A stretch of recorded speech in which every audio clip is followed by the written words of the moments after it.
What's going on? This NTP Backstage Access. I'm your girl Marline Massasoit. Hey, I'm your boy Presteeje. Today we got with us Supa Emcee the Immortal. What up, though, world? Yo, what's happening?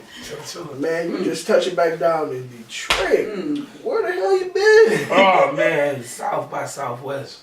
We was out there. You know what I'm saying? Everybody would have taught you just came back from Texas. Yeah, Texas was popping. I mean, Texas was like the bomb. I mean, like literally the bomb. It was a motherfucker running around there planting bombs. Literally, Austrian bomb. It was the bomb. Like, when I say it was bombers there, it was bomb ass parties. You know? Okay. It was crazy. Like, One here, one there, one there. like, Hey, what was the vibe out there, man? What was your experience like out that way? It was peace and love. I mean, we went out there to do the mission. You know what I'm saying? What we do this hip hop shit. So we went out there. We was on a couple of shows. We got to perform at the Proof Tribute. We got to do like a big performance with like Cool Keith and shit. And, like Cool Keith, my dog and shit. So we get to be able to jump on a couple of his shows and rock with him. So you know the crowd was loving what we was doing. You know what I'm saying? We did another show with Little Kiki and Little Flip and shit. Okay. Little Flip. It was about building the shit. It was crazy. We did the Proof Tribute. Like that was, to me, out of all the shows was big. It was like pack house every show we did. And but like the Proof Tribute was like the real show to me. You know what I'm saying? Because that's my dog. You know what I'm saying? And for shout out to Sharonda and shout out to Pimp C Wife for putting that party together, because it was a tribute to Pimp C and Big Proof. So we was able to be on there with like Yuck Mouth and shit. And, motherfucking Money B was in there and shit. Like it was crazy to run into like artists that I listened to and I've run into previous to that show. And to be on that show, that was like the main thing, you know what I'm saying? Because Proof is my dude. And that was a dude that did something, you know what I'm saying, that most people wouldn't do for an artist in my standing. So I was humbled by that. But like the whole experience, man, to be a part of a festival or a conference or just what I would call a hip hop jamboree, or you know what I'm saying, just a network of just the industry, because it's like anybody could be anywhere. I ran in like Killer Priest,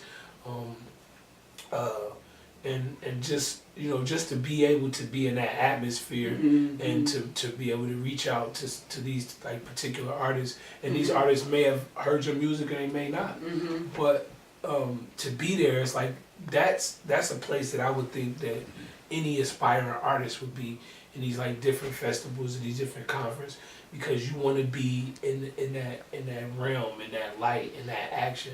So it's like if you want to be an English teacher, or if you want to be a scientist, you got to go where that is. You got to go to school and take those English classes. You got to go to school and learn that science. So if you want to be a track star or something like that, you got to go where people is running. Come on, you know what I'm saying? So if you want to be a hip hop star or a rapper or whatever, you got to go where rappers are. Right. So that is a place that was just like, it was popping. Everybody was everybody was there. You know what I'm saying? The biggest names was there. You might not have known it. So that's what I would. That's where we came from. Yeah. You know what I'm saying? That's where we just came from. So, you mentioned Proof. Since his passing, like, what have people in y'all camp done, just to keep his legacy going? Because, like, it's no secret. Y'all were close, like, rubbing elbows, just off of namesake. Like, this was a personal bond. Like, what have y'all done to keep his legacy going? I mean, like since Proof passing, like Iron Fist, we struggle like any label would struggle once you lose the head. You know what I'm saying? Once the main person that put that particular thing together is gone. So, like each artist that was a part of that has ventured off to do their own thing, or, has still been active in the realm of music. But I myself, you know what I'm saying, since Proof passed and has, collaborated with other artists, and as well as his mom before her passing, to do different shows in his honor for the last 10 years. And since his mom passed, we had like the 10-year anniversary of his pass, and it was probably like the year after she passed, and it was a big blowout, because it wasn't just a pocket of people that love him on this side or that love him on this side that came out. It was like the whole city came out for this particular show. So when anything that I do in this hip hop, you know, thus far as him not being in this physical world is always going to be a representation of him. It's always going to be some sprinkle of him in it. It's always going to have some angle that he would have came from in it. But it's always going to be me totally because I'm the driver. But being a student of such a well-accomplished teacher, you can't help but to add some of the things that they showed you. You know, some of the things that he showed me. So, like, just my whole format and way I put my records out has been, you know what I'm saying, a copy of what he showed me. I wouldn't say a copy, but what he showed me. You know? So,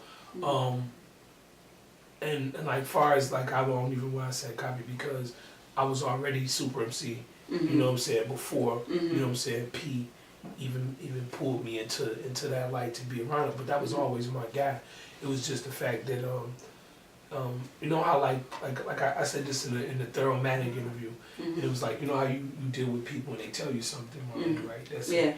They say, you know, Marline, for Christmas I'm gonna get you that pony. You know what I'm saying? And then Christmas comes and then that pony comes. And then you like, shit, you wasn't bullshit. You know what I'm saying? So that's like my thing with P. He was a big enough artist to put artists under his wing that was, you know, just as talented or that he seen could do what he believed that they could do. Like some artists, they don't have that ability to see an artist that is just as talented or maybe more talented than themselves to push them. You know what I'm saying? Like, you know what I'm saying? Like like even myself, like I got an artist. Okay. You know what I'm saying? And what people felt like a lot of stuff I be wanting to expose my artists to, but then a lot of stuff I don't because I want it to be a surprise to everybody. So when they see it, they're captivated. It's just, you know what I'm saying? So like when I deal with what Proof was doing, he was able to take a bunch of artists that he see in the city that was like really dope and push them.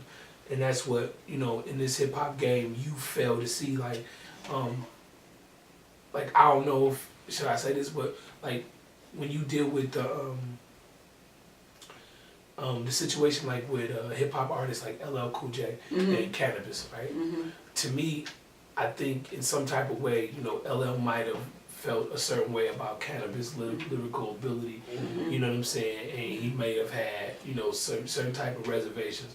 I don't know, but to me, in that type of realm, when you're dealing with an artist that you think is equipped to handle the business, like Jerry Flynn was saying about passing the torch, it's not a defeating thing to pass the torch. Right. It's only an uplifting thing to pass the torch because, like, the reason why I would say that Super MC is a timeless artist or an artist that is trying to be timeless, because I not only uplift the flames that were left by the ancients and burn my own fire, but I also pass that fire through my fire down to the next so that they can continuously keep this ablaze. You know what I'm saying? Because the buck doesn't stop with me. You know what I'm saying? The buck doesn't stop with the next artist, but to keep this tradition, like, okay, like people look at Christmas, right? Christmas, you know, whatever it is, what it is. But just for the sake of this conversation,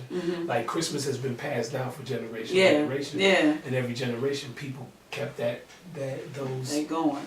You know what I'm saying? So right. So you want to keep the tradition of hip hop, but where we lose him in what hip hop is that we're not passing the torch with the instructions of what to do with it. You know, you could pass somebody a torch, right?